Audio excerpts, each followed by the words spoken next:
गुरु प्यारी सात संगत जी, प्रेम से बोलिए धन निरंकार जी। सात संगत जी, आज जो साखी मैं आपको सुनाने जा रही हूँ वो हमें इस चीज़ की शिक्षा देती है कि सत्संग और गुरु की शरण की महिमा अपार है। इससे बड़ी से बड़ी मुसीबत भी छोटी सी बन जाती है। इस साखी का नाम है मोहरों से भरा हुआ घड़ा। एक बार का जिक्र है, एक साहूकार था जो अपने कारोबार में अन्य लोगों से बड़ा भिन्न था। उसे एक पूरे गुरु की खोज थी जो उसे सत्य का ज्ञान दे सके।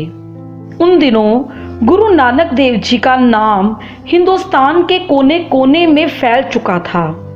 उस साहूकार को भी गुरु नानक देव जी के दर्शन की बड़ी चाह थी, क्योंकि उसे विश्वास था कि वही उसे रूहानी भेद पाने का तरीका बता सकते हैं। गुरु नानक देव जी जगह जगह की यात्रा करते हुए संयोग से उस साहूकार के गांव में आ पहुंचे। उन्होंने कुछ दिनों तक उसी गांव में रहने का फैसला किया। सैकड़ों लोगों ने उनके सत्संग से लाभ उठाया और नामदान भी प्राप्त किया। इनमें वह साहूकार भी शामिल था। साहूकार के घर के पास उसका एक बहुत पुराना और घनिष्ठ मित्र रामदास रहता था। वह भी साहूकारी ही करता था। गुरु नानक देव जी के बारे में उसने बहुत सी बातें सुन रखी थी, इसलिए वह भी उनका सत्संग सुनने का इच्छुक था। एक दिन दोनों मित्र एक साथ गुरु नानक देव जी का सत्संग सुनने के लिए निकल पड़े। लेकिन रास्ते में रामदास की नजर एक वेश्या पर पड़ी और वह उसके रूप और हाव भाव पर मोहित हो गया और उसकी ओर खिंचा चला गया। उसके मित्र ने उसे रोकने की कोशिश करते हुए कहा, भले आदमी, मुक्ति के आनंद को छोड़कर नरक की आग में मत कूद। लेकिन उसका तर्क कुछ काम ना आया। आखिर साहूकार अकेला ही सत्संग में चला गया और रामदास वैश्या के पास चला गया। रोज ऐसा ही होता रहा।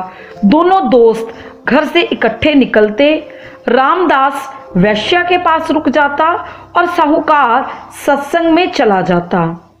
रामदास गिरावट की ओर बढ़ता गया और उसके दोस्त की गुरु साहिब के प्रति भक्ति और श्रद्धा दिन प्रतिदिन बढ़ती गई। साहूकार अपने मित्र को रोज सही रास्ते पर लाने का प्रयत्न करता, पर रामदास ने दुराचार का रास्ता ना त्यागा। ऐसे ही एक महीना बीत गया। एक दिन साहूकार ने रामदास से कहा, आज गुरु साहिब संगत को प्रसाद देने वाले हैं। एक बार तो अपने बुरे कर्मों को छोड़कर मेरे साथ सत्संग में चल। कोई कितना ही बड़ा पापी और गुनहगार क्यों ना हो, उसके मन का रुख बदलने के लिए एक सत्संग ही काफी होता है।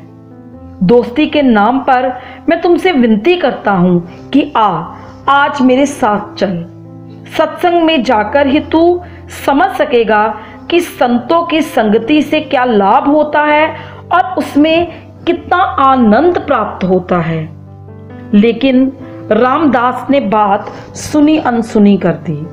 फिर अपने मित्र से बोला, तुम रोज सत्संग में जाते हो और पुण्य कमाते हो, मैं रोज पाप करता हूँ। देखें आज हमें अपने अपने कर्मों का क्या फल मिलता है। ठीक दोपहर को तुम मेरे घर आ जाना, दोनों बैठकर अपना अपना हाल बयान करेंगे। ये कहकर रामदास जल्दी से वैश्या के घर पहुंचा, पर वह घर पर नहीं थी। निराश होकर वह अपने घर चला आया और अपने मित्र का इंतजार करने लगा। उस दिन सत्संग में और उसके बाद हुई बातचीत में साहूकार इतना खो गया कि उसे समय बीतने का पता ही नहीं चला। इसलिए उसे उस दिन घर पहुंचने में थोड़ी देर हो गई। मित्र का इंतजार करते करते समय बिताने के लिए रामदास ने अपनी छड़ी से जमीन को कुरेदना शुरू कर दिया। जमीन नरम थी, इसलिए मिट्टी निकलती गई। थोड़ी देर के बाद छड़ी एक मिट्टी के घड़े से टकराई जिसके मुंह पर ढक्कन लगा हुआ था। रामदास ने ढक्कन हटाया तो देखा कि ऊपर ही एक सोने की मोहर पड़ी थी। ये सोचकर कि पूरा घड़ा मोहरों से भरा होगा, उसने जल्दी से उसे जमीन में से निकाल दिया। पर जब उसने देखा कि उसमें केवल एक मोहर है, बाकी सब कोयले के टुकड़े हैं, तो वह बड़ा निराश हुआ। खुद को दिलासा देते हुए उसने कहा कि चलो, बिना मेहनत किए हुए एक मोहर तो मिली। उसी समय उसका मित्र लंगड़ाता हुआ चला आया। वह दर्द से बड़ा परेशान दिखाई दे रहा था। रामदास ने अपने मित्र से कहा, क्या हुआ तुम्हें? क्या बताऊं, साहूकार ने जवाब दिया।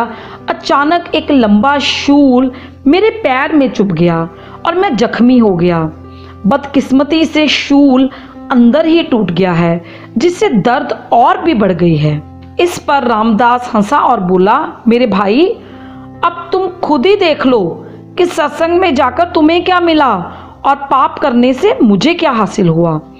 तुम इस शूल की पीड़ा से चिल्ला रहे हो और मुझे सोने की मोहर मुफ्त मिल गई है। क्या अब भी तुम सत्संग का गुणगान करते रहोगे? ये शब्द चाहे साध संगत जी एक ऐसे व्यक्ति ने कहे थे जिसे संतों के सत्संग के आनंद का जरा भी अनुभव नहीं था, पर फिर भी साहूकार के मन में शंका पैदा हो गई। वह सोचने लगा, ऐसा क्यों है कि दुनिया में पाप फलता फूलता है और नेकी करने वाले हमेशा दुख और मुसीबतें झेलते हैं। रामदास हमेशा पाप करता रहा और मैं सच्चे दिल से आपकी भक्ति करने की कोशिश करता रहा, फिर भी उसे मोहर मिली और मुझे मिला शूल का असहनीय दर्द। सतगुरु की संगत में जाने का क्या कोई लाभ है भी या नहीं? क्या मुझे गुरु के दिखाए मार्ग पर चलते रहना चाहिए? कहीं ये सब एक भ्रम, एक धोखा तो नहीं? बहुत देर तक रामदास के साथ इस विषय पर बातचीत करने के बाद उसके मन में विचार आया कि क्यों ना गुरु नानक देव जी के पास जाकर उन्हीं से इस पहेली के सुलझाने की प्रार्थना की जाए। जब दोनों ने अपनी आप बीती सुनाई तो गुरु साहिब ने अंतर ध्यान होकर दोनों के पूर्व जन्मों पर दृष्टि डाली और पहले रामदास से कहा कि पिछले जन्म में तुमने एक मोहर दान की थी, जिसके बदले में तुम्हें मोहरों से भरा हुआ घड़ा मिलना था, लेकिन इस जन्म में तुम बुरे कर्म करने लगे। जैसे ही तुम कोई पाप करते थे, एक सोने की मोहर का कोयला बन जाता था। आज तुम पाप से बचे रहे, इसलिए एक मोहर तुम्हें मिल गई, नहीं तो आज इस मोहर ने भी कोयला बन जाना था। फिर गुरु साहिब साहूकार की ओर मुड़े और बोले कि पिछले जन्म में तुम एक बेरहम बादशाह थे, जिसके हुक्मों से हजारों लोगों को मौत के घाट उतार दिया गया था। इन बुरे कर्मों का बदला तुम्हें जुल्म सहकर और फांसी के तख्ते पर लटक कर इस जन्म में देना था, लेकिन तुम सत्संग में आने लगे और गुरु की शरण में आ गए, इसलिए तुम्हारे कर्मों का बोझ हल्का होता गया। अनगिनत लोगों की हत्या का तुम्हें क्या फल भोगना पड़ा। तुम एक दर्दनाक मौत से बच गए और तुम्हारी सूली का सूल हो गया। गुरु साहिब के वचन सुनकर दोनों उनके चरणों पर गिर पड़े और अपने गुनाहों की माफी मांगने लगे। जैसे जैसे समय बीतता गया, दोनों का मन निर्मल होता गया और उनकी जिंदगी ही जैसे बदल गई। दोनों साथ संगत की सेवा और गुरु भक्ति में अपना वक्त बिताने लगे। साथ संगत जी, इस साखी से हमें ये शिक्षा मिलती है कि पूरे सतगुरु के सत्संग और शरण की महिमा अपार है। इससे सूली का भी सूल बन जाता है। साथ संगत जी, भूले भटके हुए जीवों को सही रास्ता गुरु ही दिखाता है। आज की साखी में बस इतना ही। प्रेम से बोलिए धन निरंकार जी। गुरु प्यारी साथ संगत, धन निरंकार जी। साथ संगत, अगर आपको हमारी ये विचार चर्चा पसंद आई है तो इस वीडियो को लाइक जरूर कर दें। इस वीडियो के लिंक को व्हाट्सएप पर और सत्संगी बहनों भाइयों के पास शेयर कर दें। प्रतिदिन सुबह 7 बजे नई विचार चर्चा सुनने के लिए हमारे इस चैनल को सब्सक्राइब कर लें। धन्यवाद। गुरु प्यारी साथ संगत, धन निरंकार जी। साथ संगत, अगर आपको हमारी ये विचार चर्चा पसंद आई है तो इस वीडियो को लाइक जरूर कर दें। इस वीडियो के लिंक को व्हाट्सएप पर और सत्संगी बहनों भाइयों के पास शेयर कर दें। प्रतिदिन सुबह 7 बजे नई विचार चर्चा सुनने के लिए हमारे इस चैनल को सब्सक्राइब कर लें। धन्यवाद। गुरु प्यारी साथ संगत, धन निरंकार जी। साथ संगत, अगर आपको हमारी ये विचार चर्चा पसंद आई है तो इस वीडियो को लाइक जरूर कर दें। इस वीडियो के लिंक को व्हाट्सएप पर और सत्संगी बहनों भाइयों के पास शेयर कर दें। प्रतिदिन सुबह 7 बजे नई विचार चर्चा सुनने के लिए हमारे इस चैनल को सब्सक्राइब कर लें। धन्यवाद।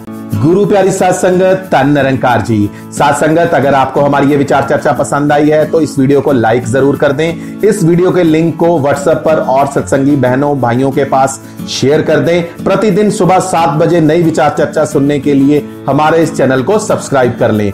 धन्यवाद। गुरु प्यारी साथ संगत, धन निरंकार जी। साथ संगत, अगर आपको हमारी ये विचार चर्चा पसंद आई है तो इस वीडियो को लाइक जरूर कर दें। इस वीडियो के लिंक को व्हाट्सएप पर और सत्संगी बहनों भाइयों के पास शेयर कर दें। प्रतिदिन सुबह 7 बजे नई विचार चर्चा सुनने के लिए हमारे इस चैनल को सब्सक्राइब कर लें। धन्यवाद।